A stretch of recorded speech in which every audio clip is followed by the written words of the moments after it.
tumor do estroma gastrointestinal. O GIST é um tumor mesenquimal de origem em tecido conjuntivo, sendo em sua grande maioria benigno. Ele é considerado a lesão mesenquimal mais comum do trato gastrointestinal, e anteriormente ele era denominado como leiomioma ou leiomiomosarcoma, porque acreditava-se que os tumores mesenquimais gastrointestinais fossem provenientes dos tumores de musculatura lisa. No entanto, com o desenvolvimento da microscopia eletrônica e da imunohistoquímica, houve uma diferenciação desses tumores. Basicamente, o GIST tem uma origem a partir das células intersticiais de Cajal e possui uma relação com algumas condições genéticas de herança familiar. A mutação mais comum encontrada no GIST é a INKIT, cerca de 70 a 80%, e também temos a mutação do PDG-FRA, mas eu vou explicar um pouco mais sobre tudo isso nos slides de patogênese. O GIST representa cerca de 0,2% dos tumores do trato gastrointestinal, podendo ocorrer em qualquer idade, mas ele é mais comumente encontrado em pessoas entre 40 e 80 anos, com uma média de diagnóstico aos 60, e ele é extremamente raro encontrado em pacientes com menos de 20 anos. A incidência estimada de GIST é de 20 mil novos casos por ano no mundo e de 5 mil novos casos por ano nos Estados Unidos. A incidência estimada de GIST é de 14,5 casos por 1 milhão de habitantes, e uma prevalência de 129 casos por 1 milhão de habitantes. Em alguns estudos, nós vemos uma leve predominância em indivíduos do sexo masculino. Em outros estudos, vemos também uma maior incidência em indivíduos dos países nórdicos, com cerca de 19 casos por milhão de habitantes. Ele pode acometer qualquer região do trato gastrointestinal. Em relação à distribuição, cerca de 50 a 60% dos casos se iniciam no estômago, 20 a 30% no intestino delgado, 10% no intestino grosso, 5% no esôfago e os outros 5% em outros locais da cavidade abdominal, podendo estar em áreas próximas ao trato gastrointestinal, como é o caso do oumento e do peritônio. Normalmente, ele acaba ficando delimitado ao local de origem. No entanto, dependendo do tamanho, do tipo de tumor e da velocidade em que as células tumorais se multiplicam, ele pode acabar acometendo outros órgãos, se tornando assim metastásicos. Cerca de 10 a 30% dos GISTs acabam evoluindo para a malignidade, e normalmente ele está mais associado ao potencial maligno quando fora do estômago. Toda essa epidemiologia é extremamente importante para poder entender a dimensão em que o GIST afeta a população e, assim, entender a importância de estudar esse assunto. O GIST é sintomático nos estágios iniciais e, por conta disso, durante todo o desenvolvimento da doença, ele acaba sendo de difícil diagnóstico e o tratamento acaba sendo tardio. Quando a doença está um pouco mais avançada, a propedêutica de retirada completa do tumor, que é a mais efetiva, evoluindo em 90% dos casos com cura, ela acaba sendo impossibilitada. E é por conta disso que é muito importante conhecer os aspectos patogênicos e morfológicos do GIST, porque isso vai auxiliar em um diagnóstico precoce, e assim a gente vai ter um tratamento precoce, tendo uma maior chance de efetividade, com índices curativos muito maiores. E a partir disso, nós conseguimos também avaliar o estágio da evolução da doença, que é muito importante. E do ponto de vista acadêmico, o GIST vem se tornando um tema cada vez mais popular e frequente em provas de residência por conta dos avanços obtidos com os novos fármacos desenvolvidos por pesquisas laboratoriais para o tratamento do GIST. Agora eu vou falar um pouquinho sobre a patogênese. Como eu já falei anteriormente, a origem do GIST é a partir das células intersticiais de Cajal, que são uma parte do sistema nervoso autônomo que acaba atuando como uma forma de regulação de processos corporais, principalmente na motilidade intestinal. E é por isso que elas são chamadas de marca-passo do sistema digestivo, porque elas acabam enviando ordens para a contração muscular que auxiliam no processo digestivo. Além disso, elas também possuem propriedades imunofenotípicas e ultraestruturais de músculo liso e de diferenciação neural. Na membrana dessas células, temos o receptor KIT, que é um receptor tirosina quinase transmembrana responsável por diversas funções celulares, como proliferação, adesão, apoptose e diferenciação celular. É muito importante lembrar desse receptor KIT, porque ele vai ser muito importante para entender toda a patogênese do GIST. E, além disso, também, outro ponto importante é que, de modo geral, as células tumorais de GIST têm um tempo de vida maior do que as células normais do nosso corpo. E por elas terem esse tempo maior de vida, elas acabam proliferando mais, porque elas têm um tempo maior de proliferação, e isso acaba aumentando as chances tanto de malignização como de metástase. Como eu falei nos slides iniciais, o GIST está relacionado com algumas condições genéticas de herança familiar. A mutação mais comum encontrada é a no proto-oncogene c-KIT. Esse c-KIT ele vai codificar o receptor KIT, que eu falei que era muito importante no slide anterior. essa mutação ela vai acabar alterando toda a função do receptor KIT.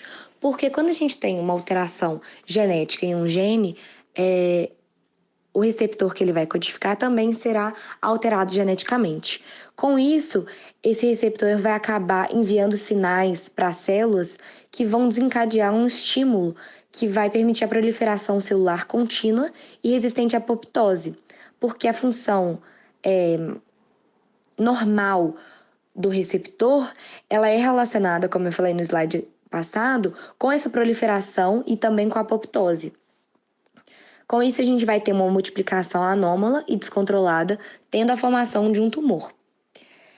Cerca de 1/3 dos GISTs, eles não possuem uma mutação nesse receptor KIT. Eles vão ter uma alteração no receptor A do fator de crescimento derivado de plaquetas, que é o chamado PDG-FRA. Esse PDG-FRA, ele é da mesma família do receptor KIT. Então, a gente vai identificar algumas similaridades moleculares, já que elas vão ativar algumas vias similares. Só que, de forma geral, elas vão ter algumas diferenças patológicas que não são tão relevantes assim. E, além disso, temos também o GIST selvagem, que é um tumor que não conseguimos identificar nenhuma mutação em nenhum desses dois genes. Agora nós vamos abordar sobre o diagnóstico do tumor do estroma gastrointestinal. É importante a gente ter esse diagnóstico bem consolidado, porque o GIST ele pode ser confundido ali com uma série de outras doenças, então aqui a gente destacou alguns diagnósticos diferenciais, dentre eles leiomiomas, leiomiosarcomas, tumores fibrosos solitários, até mesmo os pólipos inflamatórios gástricos e tumores desmoides. E esse diagnóstico é feito através do exame anatômico patológico e a gente vai ver que a imunistoquímica ela tem uma relevância muito grande realmente para poder confirmar se é um GIST e não outra patologia. A gente também tem os exames de imagem, que a gente vai falar um pouquinho mais sobre na parte de exames complementares, e a gente vai ver que na microscopia, esse GIST na coloração HE, ele pode ser classificado ali em 3 tipos principais. E essa classificação leva em consideração o tipo celular predominante. Então, a gente tem o GIST fuso celular, o fusiforme, que tem uma prevalência ali de 70%, o epitelioide com uma prevalência de 20%, e o misto com uma prevalência de 10%. E o próprio nome fala, vai ser uma fusão ali desses dois tipos. Então, a gente vai encontrar tanto as células fusiformes quanto as células epitelioides. E a gente vai ver que esse GIST vai estar ali geralmente presente na submucosa muscular própria ou serosa, e ele frequentemente vai acabar atingindo também a mucosa. Fora essa variação que a gente pode ter do GIST em relação ao tipo celular predominante, a gente também pode ter uma variação em relação à celularidade. Então, o GIST ele pode ter um padrão hiposselular até um padrão altamente celular, em que a gente vai encontrar ali na microscopia várias figuras mitóticas, então uma taxa mitótica realmente alta. E o que geralmente acontece é a gente encontrar esse padrão de alta celularidade. Além disso, o pleomorfismo ele não é muito comum, ele realmente é incomum de acontecer, mas dentre aquelas 3 classificações, ele é mais frequente no tipo epiteloide. Então, agora falando um pouquinho mais sobre aquela classificação que eu citei no slide passado, no GIST difuso celular, a gente vai encontrar na microscopia células alongadas, que são dispostas de forma paralela, que apresentam núcleos ovoides. Já no GIST epitelioide, a gente vai ver ali células poligonais, com núcleos redondos ou ovais. E, igual eu falei, apesar de o pleomorfismo não ser tão comum, ele é mais comum no tipo epitelioide. Além disso, a gente tem ali outros padrões, então padrão rabidoide, microcelular ou fibrohistiocytoma maligno-like, e os anaplásicos. Inclusive, os anaplásicos, eles vão apresentar ali um pior prognóstico, porque ele tem um elevado índice mitótico e, além disso, ele pode ter ali necrose, hemorragia, então aquilo pode acabar piorando o prognóstico do paciente. Além disso, nesses 3 tipos, tanto no fuso celular quanto no epitelioide, no misto, que igual eu falei, o misto, ele vai ter ali tanto presença de células fusocelulares, fusiformes, quanto presença de células também epitelioides. O estroma, nesses 3 tipos, ele pode ser esclerótico, colagenizado ou mixoide, sendo que o mixoide ele é mais comum no tipo epitelioide. Como eu disse anteriormente, a imunistoquímica ela é fundamental, ela é relevante no diagnóstico do tumor do estroma gastrointestinal. Então, se você está ali com o paciente e você está suspeitando fortemente de que esse paciente tem GIST, você deve solicitar, sim, uma imunistoquímica. Essa imunistoquímica vai realizar a pesquisa ali da expressão do kit CD117, que é um marcador sensível, é um marcador específico, e a pesquisa da expressão desse kit se tornou um importantíssimo passo para o diagnóstico diferencial de tumores mesenquimais do trato gastrointestinal. Cerca ali de 85, 95% dos tumores estromais gastrointestinais vão expressar esse kit CD117, então a gente consegue realmente ver ali que ele é específico, que ele é sensível, mas outros tumores também podem expressar esse marcador. Ou seja, só a positividade do kit CD117 não quer dizer que aquilo dali seja um GIST. Alguns tumores, como por exemplo, sarcoma sinovial, angiosarcoma, podem expressar também esse kit CD117. Fora o kit CD117, a gente tem o CD34, cerca ali de 60% a 70% dos GISTs vão expressar o CD34, e a gente tem também 20% a 40% dos GISTs imunopositivos para a quitina do músculo liso. O que a gente vê de forma geral é que existem vários marcadores. Inclusive, a gente tem ali desmina, S100, mas esses marcadores já são mais raros de serem expressos. Cerca ali de 2% dos GISTs vão expressar desmina e cerca de 5% vão expressar esse S100. Então, realmente não é algo muito significativo. O que a gente vai encontrar na maioria dos GISTs é uma expressão do CD117 e do CD34, e realmente eles vão ser, na maior parte das vezes, negativos para actina de músculo liso, desmina e proteína S100. Mas vale lembrar que isso não é uma via de regra, existem exceções. E esses resultados da imunistoquímica realmente podem diferenciar o tumor do estroma gastrointestinal de diversas doenças, como, por exemplo, um tumor de músculo liso. Porque o tumor de músculo liso, ele vai expressar ali desmina, actina, na maior parte das vezes, e às vezes pode expressar também o CD34, e o KIT, nesse caso, costuma ser indetectável nesse tumor de músculo liso, o que mostra, né, realmente a sensibilidade, a especificidade desse marcador. Mas também existem outros marcadores, e a gente pode dar um destaque maior para o DOG1, que, segundo alguns estudos, vem se tornando um marcador realmente promissor, inclusive alguns estudos mostram que ele é mais sensível e específico que o kit CD117, e ele se mostrou capaz de detectar ali até um terço dos GISTs kit negativos, porque vale lembrar que não são todos os tumores estromais gastrointestinais que vão ser imunopositivos para o kit CD117, cerca ali de 15, 5% não vão expressar esse marcador. Então, o DOG realmente vem se tornando um marcador bem promissor. Em relação à macroscopia, o que a gente pode observar é que esse tumor ele pode variar desde 1 centímetro até mais de 20 centímetros, e nas lesões maiores a gente pode observar algumas alterações, como degeneração cística, necrose e hemorragia, e inclusive, isso já é um pouco mais raro, mas o tumor pode acabar empurrando a serose e formar uma pseudocápsula. Nessa imagem inferior da direita, então, a gente consegue observar essa massa tumoral bem aderida na parede do intestino delgado, com então esse componente extraluminal predominante. Nós conseguimos ver aqui duas imagens, essas duas imagens são na mesma peça que foi retirada durante uma cirurgia, e que a gente consegue ver esse tumor estromal gastrointestinal pegando ali a região tanto do reto inferior quanto a região também do canal anal. Nessa imagem da esquerda, a gente consegue ver aquela alteração que eu falei lá atrás, que está presente nas lesões maiores, então a degeneração cística, que a gente consegue observar essa lesão cística com essa área sólida brancacenta, e inclusive a gente consegue ver também paredes hemorrágicas.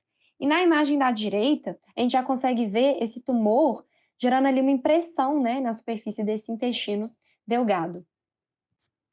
Na imagem da esquerda, a gente tem uma microscopia com coloração HM, que a gente consegue observar ali um arranjo fuso-celular, e na microscopia à direita, a gente tem a técnica imunistoquímica, em que a gente consegue ver essa coloração amarronzada que indica imunopositividade para o kit CD117. Já nesse slide, a gente consegue ver essa imagem bem bonita no canto superior direito, em que mostra então esse padrão fuso celular, em que a gente consegue observar essas células fusiformes, que são células alongadas, dispostas de forma paralela.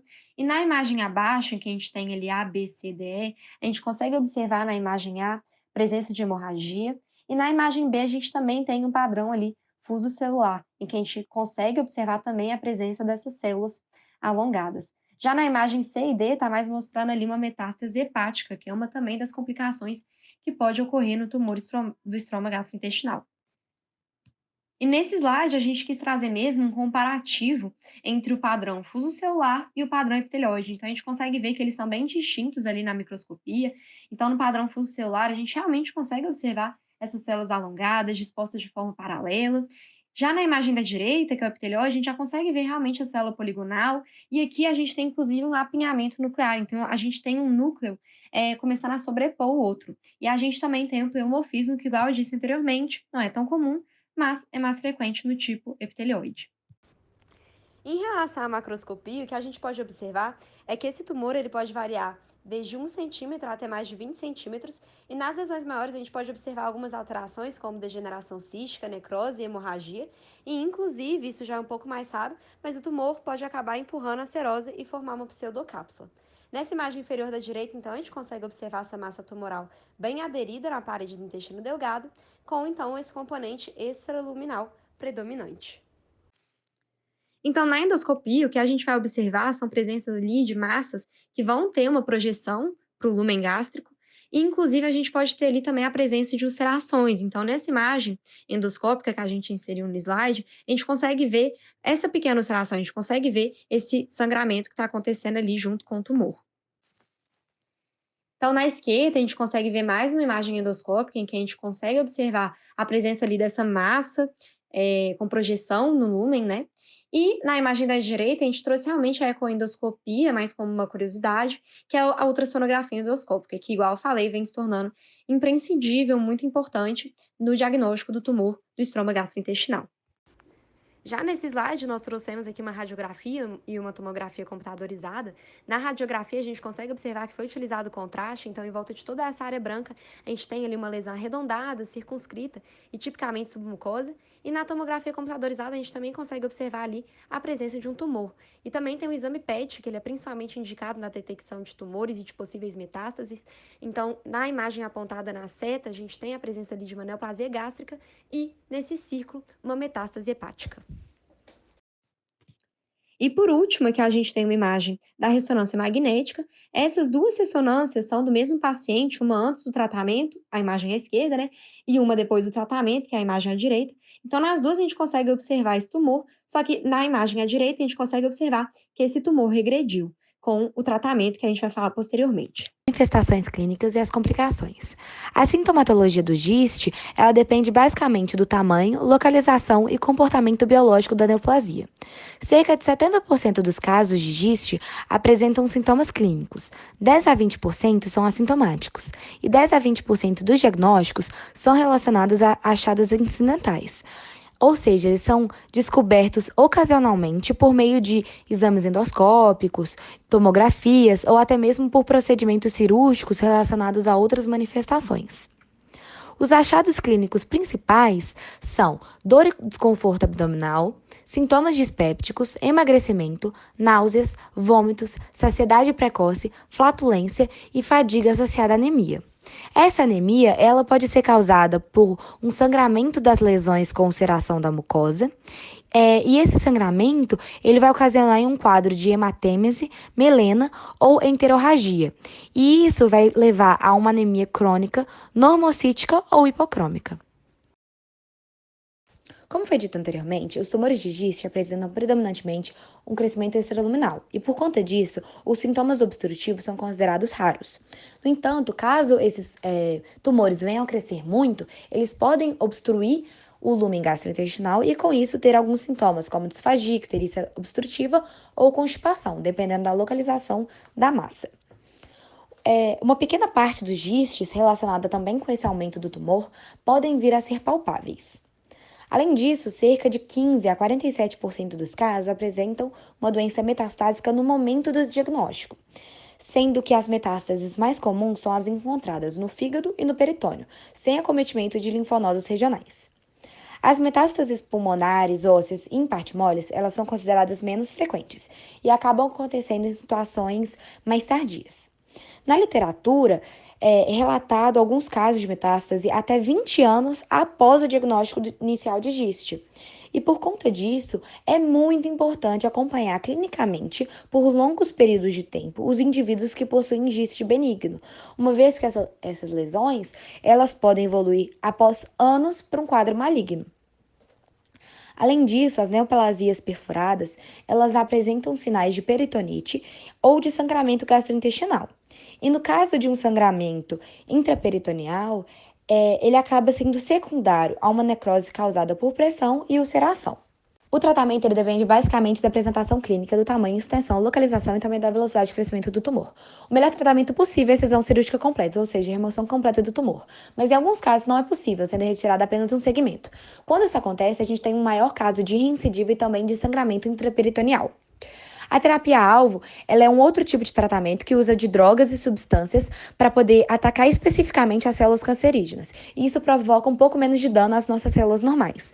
Esse medicamento, ele é oral e ele vem se mostrando cada vez mais efetivo no tratamento de GIST, principalmente quando os quimioterápicos convencionais não têm uma ação tão exacerbada.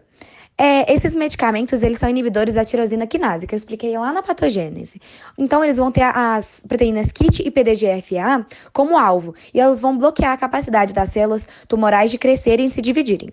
O principal medicamento que se usa essa metodologia é o Imantibe, mas em alguns casos ele não é tão efetivo assim, são utilizados outros medicamentos que têm a mesma metodologia. Outros tratamentos são a radioterapia, que vai destruir ou inibir o crescimento das células anormais que formam tumor. No entanto, ela não é muito eficaz em GIST, por isso ela não é muito utilizada, mas ela é bastante útil para aliviar sintomas como dor óssea. E também a quimioterapia. Ela era bastante usada antes da terapia-alvo, mas ela não é tão eficaz assim para GIST, por conta disso o tratamento é raramente utilizado. Essas são as nossas referências. Obrigada!